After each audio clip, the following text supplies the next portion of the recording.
Shalom jemaat Tuhan, dalam pembelajaran PIK Pembinaan Iman Kristen ini kita melanjutkan dalam pembahasan kita dari hukum Taurat.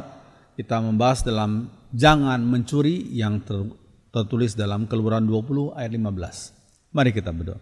Mohon Roh Kudus urapi hambamu, sensor tuturkan sikap hambamu, layakkan hambamu menjadi juru bicara, dan setiap kami yang mendengar atau menontonnya, kami semua dibimbing oleh Roh Kudus, Roh kebenaran. Berfirman kepada kami lewat lidah hambamu, dalam nama Tuhan Yesus. Amin. Jangan mencuri. Keluaran 20 ayat 15, jangan mencuri. Tuhan mengajar umatnya untuk menghargai harta milik sesamanya. Kita hargai, jangan kita curi harta milik sesama kita.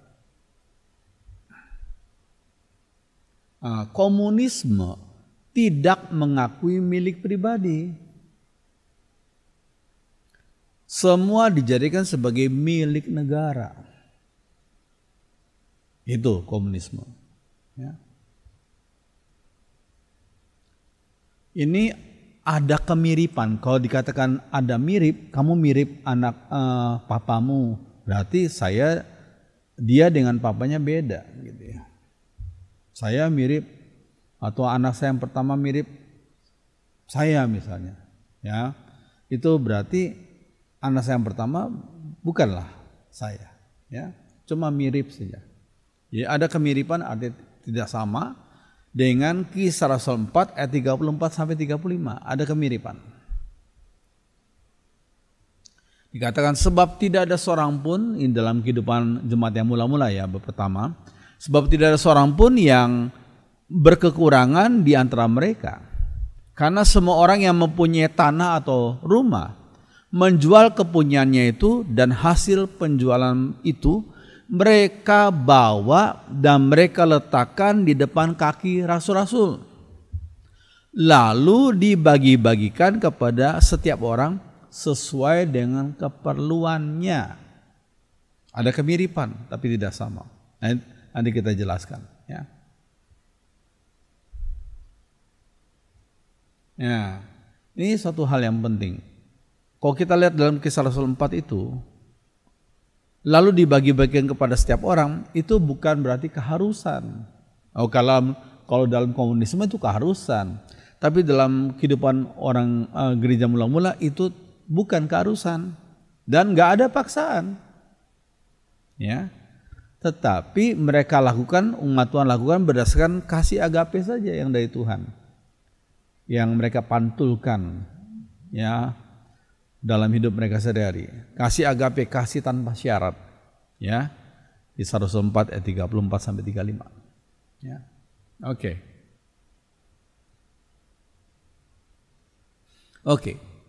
Apa arti mencuri? Mencuri menurut KBBI, Kamus Besar Bahasa Indonesia, mempunyai arti mengambil milik orang lain tanpa izin. Tanpa izin. Dengan tidak sah. Biasanya dengan sembunyi-sembunyi. Itu artinya mencuri, ya.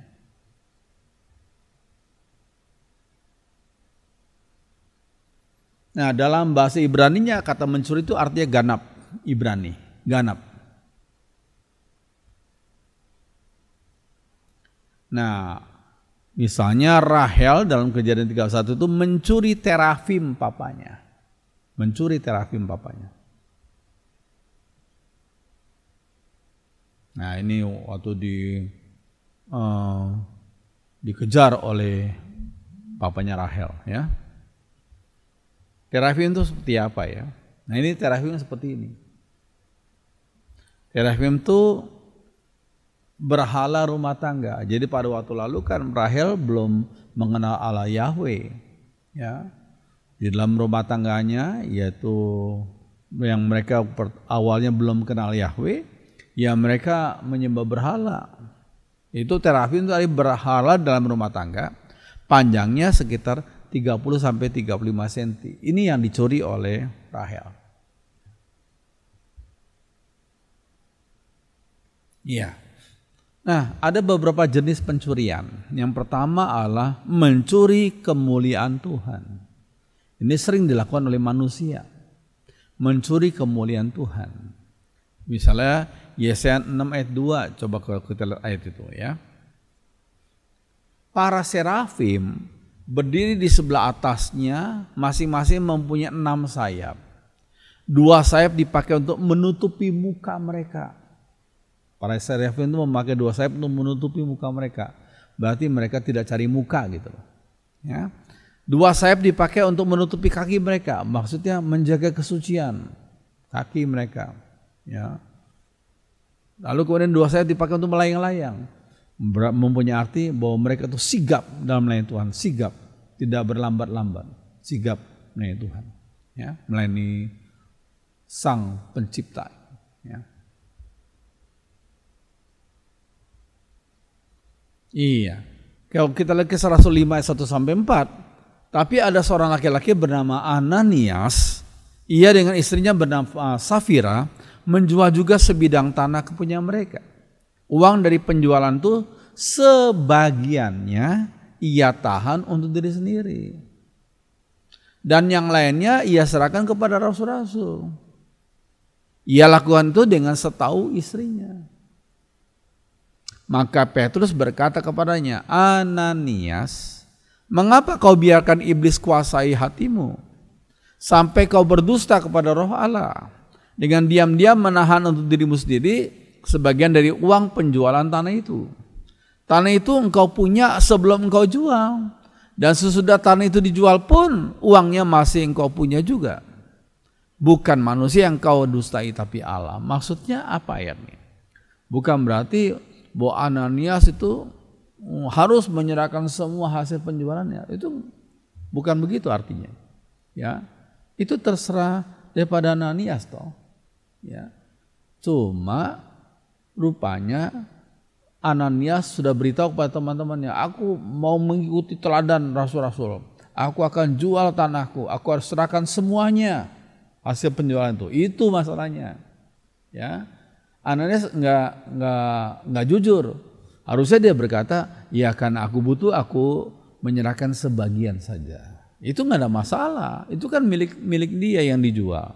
Ya, tapi karena dia mau seperti so hebat, so suci gitu, wah dia berkata, aku serahkan semua hasil penjualanku. Nah berarti dia bohong, nggak jujur. Ya, tidak jujur. Ya, akhirnya Roh Kudus tegur dia. Dengan kalau sudah lihat gambar itu, ya Ananias ditegur Roh Kudus dengan kematian, ya, demikian juga istrinya, ya, yang menyusul kemudian. Iya, oke.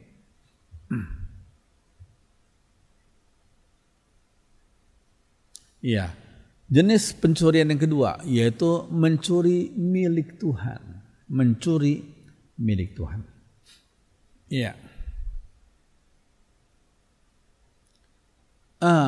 Itu mencuri milik Tuhan, salah satu contohnya adalah tidak memberi persepuluhan.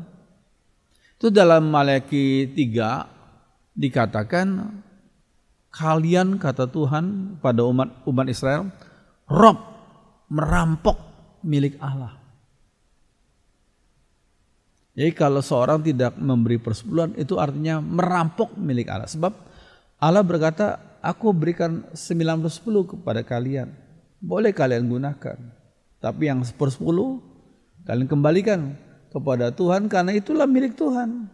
Nah kalau kita tidak mengembalikan persepuluhan, itu berarti merampok. Dikatakan dalam bahasa Inggris, Maleakhi 3 itu to rob, merampok. Gak enak ya kedengarannya, tapi itu yang kita tulis. Ya, Maleakhi 3 ayat 8-11. Ya, tidak memberi persepuluhan. Ya. Hukuman dari Tuhan adalah apa? Hidupnya akan diserang belalang. Itu dalam konteks kehidupan Israel yang agraris, ya, mereka diserang belalang. Tanaman mereka, ya, mereka mau sudah waktunya dipanen, ternyata Tuhan izinkan belalang menyerang mereka karena mereka tidak mengembalikan persepuluhan. Ya, nah kata belalang di sini mempunyai arti berbagai musibah. Kita tidak punya tanah, kita tidak punya ladang mungkin, kita tidak punya sawah, tapi belalang muncul menyerang hidup kita. Belalang dalam tanda kutip, yaitu berbagai musibah. Ya. Ya, ini contohnya belalang. Ini waduh, begitu banyak belalang menyerang satu daerah ladang ya, ladang yang siap untuk dipanen gandumnya diserang belalang. Ya. Oke. Jenis ketiga daripada pencurian, mencuri hak orang lain untuk menerima upah yang wajar dengan jerih lelah mereka. Mereka sudah berjerih lelah, ya kita harus memberikan upah yang wajar. Kalau kita tidak memberikan upah yang wajar, ya kita namanya mencuri hak orang lain. Mencuri hak orang lain. Ya, kalau sudah lihat tukang beca yang dengan susah payah mendayu beca mereka, ya. Dapat penghargaan yang sedikit mungkin, atau seorang tukang beca dari pagi sampai siang belum ada penumpang, ya, padahal dia harus, atau mungkin sampai sore dia harus pulang memberi makan istri dan anak-anaknya. Lalu ada orang mau, oke, Pak tolong bawa saya ke sana, ditawar begitu rendah, ya, padahal orang tukang beca itu belum menarik penumpang, ya, padahal dia butuh, keluarganya butuh makan. Jadi jangan kita curi hak orang lain, ya, ya, itu penting sekali kita perlu pahami. Ya. Jadi mungkin kita tidak mencuri, tidak dalam pemahaman seorang perampok atau seorang pencopet gitu ya, tapi kita mencuri hak orang lain dalam hal contoh yang tadi itu. Ya. Nah, tolonglah mereka yang mau belajar dan mau bekerja. Bagi mereka yang mau belajar, mau bekerja, mereka tidak mampu, tolonglah mereka itu. Kecuali yang malas, seperti gambar ini.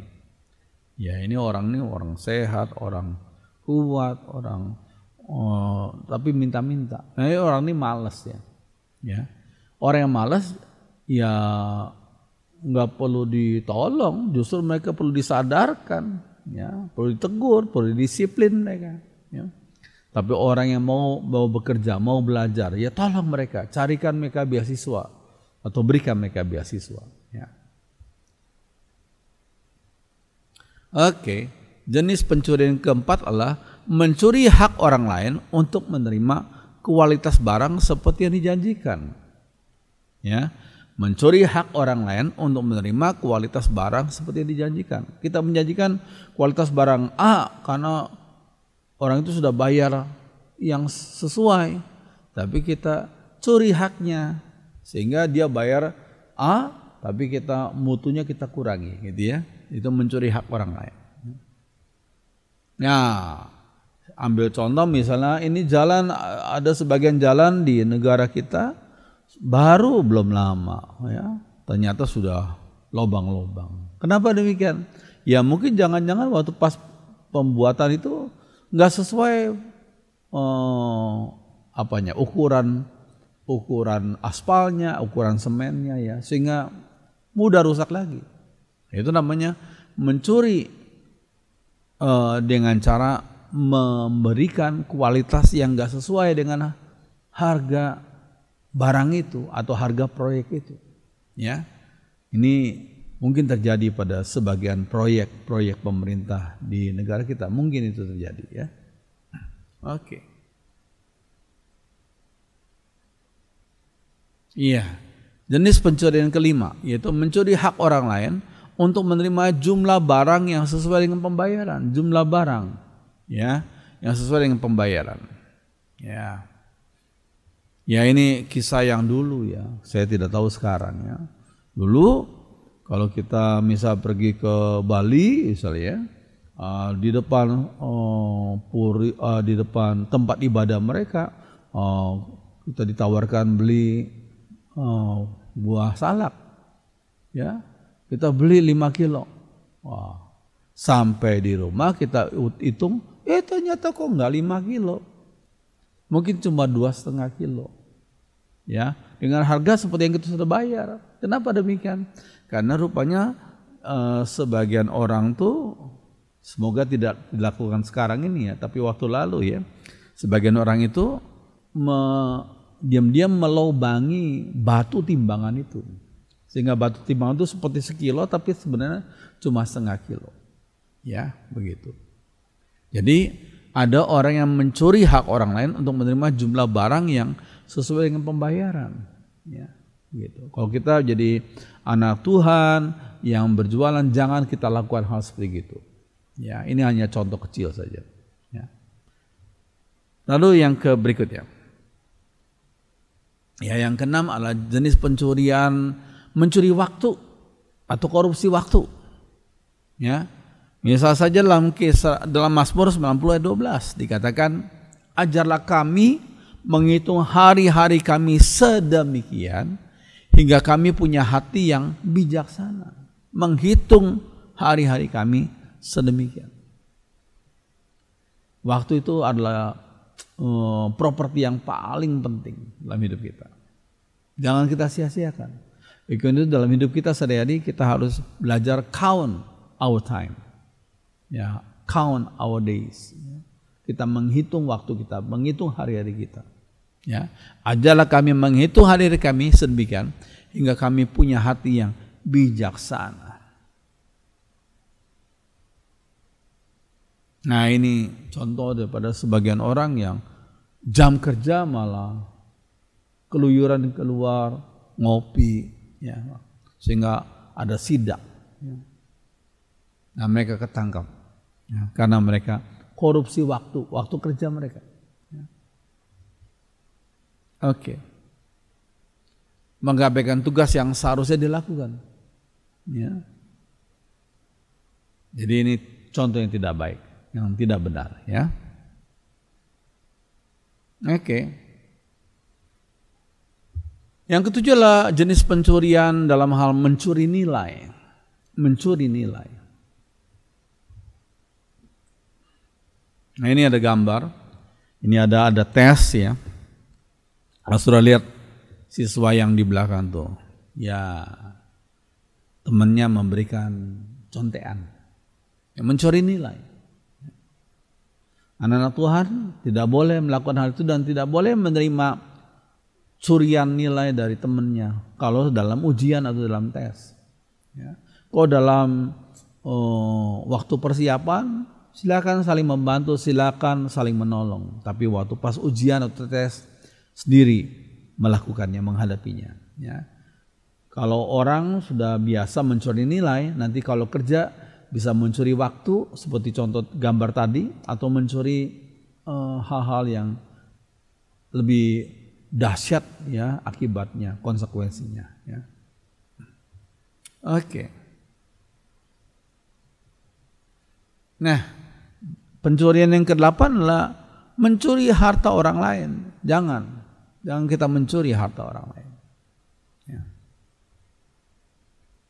Nah, Amos 5 dikatakan, aku kata Tuhan membenci, aku menghina perayaanmu. Aku tidak senang kepada perkumpulan rayamu. Sungguh, apabila kamu mempersembahkan kepadaku korban-korban bakaran dan korban-korban sajianmu, aku tidak suka. Jauhkanlah daripadaku keramaian nyanyian-nyanyianmu. Tapi biarlah keadilan bergulung-gulung seperti air, dan kebenaran seperti sungai yang selalu mengalir. Jadi kita umat Tuhan harus memperhatikan keadilan. Ya, jangan kita melakukan pencurian harta orang lain. Ya, itu sungguh tidak baik.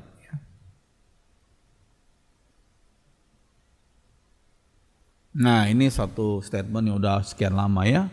KPK harus mati, Komisi Pemberantasan Korupsi harus mati. Ya, itu dikatakan judulnya apa? Itu para koruptor menyuarakan hal itu. KPK harus mati. Itu teriakan para koruptor.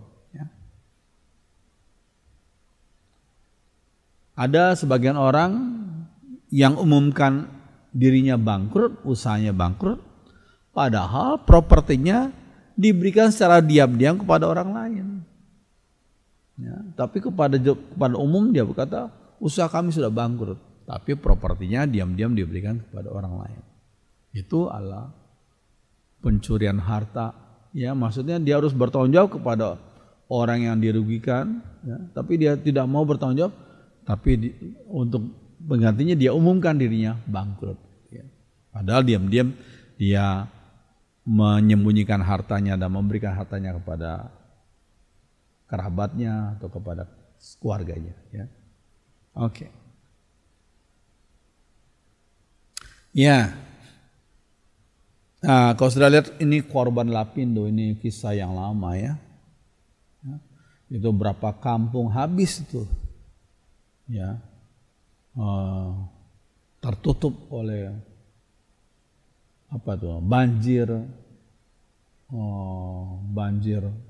semacam genangan air yang ada berbagai macam hal-hal yang sebenarnya itu akibat dari pengeboran yang tidak benar. Banjir dari air yang tidak bisa lagi orang penduduk sana tinggal di situ. Oke. Banjir lumpur. Ya. Ini kisah yang sekian tahun yang lalu. Ya. Oke. Nah, yang ke-9 adalah pencurian, mencuri kesempatan untuk hidup lebih lama. Mencuri kesempatan untuk hidup lebih lama. Tapi aku, kata Paulus, melatih tubuhku dan menguasainya seluruhnya. Tubuh ini harus dilatih. Olahraga ya olahraga gitu ya. Jangan malas untuk berolahraga ya. Dan menguasainya sebelumnya. Seluruhnya dikatakan. Jangan dikuasai oleh hawa nafsu. Ya. Supaya sesudah memberitakan Injil kepada orang lain, jangan aku sendiri ditolak. Ya, kita perlu melayani, tapi juga Tuhan berikan kepada kita tubuh yang harus kita rawat. Ya. Puji Tuhan, setiap pagi saya 4:30 sudah jalan pagi, olahraga pagi. Ya. Karena saya tahu Tuhan memberikan anugerah berupa tubuh dan bagian jiwa atau roh yang harus kita sama-sama pelihara. Ya, kita semua sama-sama pelihara. Ya, ini contoh daripada orang yang rakus ya, makannya sampai begitu ya. Kita perlu makan, tapi jangan jadikan makanan menjadi berhala. Ya, kita jadi orang yang rakus. Ya. Nah, ini time to give up. Give up apa? Berhenti apa? Ya berhenti isap-isapan ini, rokok itu. Yang satu batang rokok mengandung begitu banyak racun. Jangan kita tumpuk racun di dalam tubuh kita, dalam paru-paru kita. Ya. Ada orang baru berhenti rokok setelah dirinya ketahuan sakit paru-paru atau sakit yang lain. Ya. Karena asap-asap itu. Ya. Ya biarlah kita melatih tubuh kita dan menguasai hawa nafsu kita. Ya. Oke. Nah, hidup itu perlu bijaksana. Bijaksana itu bagus ya. Bijak yang dari sana, dari surga. Hidup itu perlu bijaksana dan jangan sembrono. Lihat 2 Samuel 6 ayat 6 sampai 7. Nah, ini sembrono orang ini ya. Ketika mereka sampai ke tempat pengirikan Nahon, maka Uzza, nama seorang bernama Uzza, mengulurkan tangannya kepada tabut Allah itu. Tabut Allah nggak boleh dipegang. Ya. Lalu memegangnya karena lembu-lembu itu tergelincir. Nah ini maksudnya mau menolong supaya jangan sampai tabut Allah itu tergelincir juga dipegang. Padahal nggak boleh. Ya. Maka bangkitlah murka Tuhan terhadap Uzza. Lalu Allah membunuh dia di sana karena keteledorannya itu. Ia mati di sana dekat tabut Allah itu. Ya cuma waktu itu Raja Daud juga keliru ya.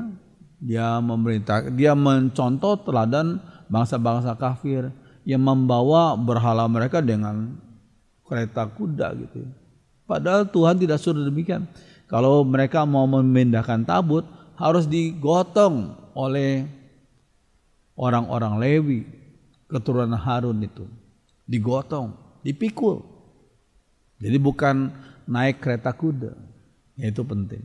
Ya tapi Daud waktu itu menyesal sekali, akhirnya pada berapa tahun kemudian, dia memerintahkan orang-orang untuk melakukan apa yang jadi kehendak Tuhan, yaitu meminta golongan Lewi untuk menggotong itu dengan memikul itu tabut itu.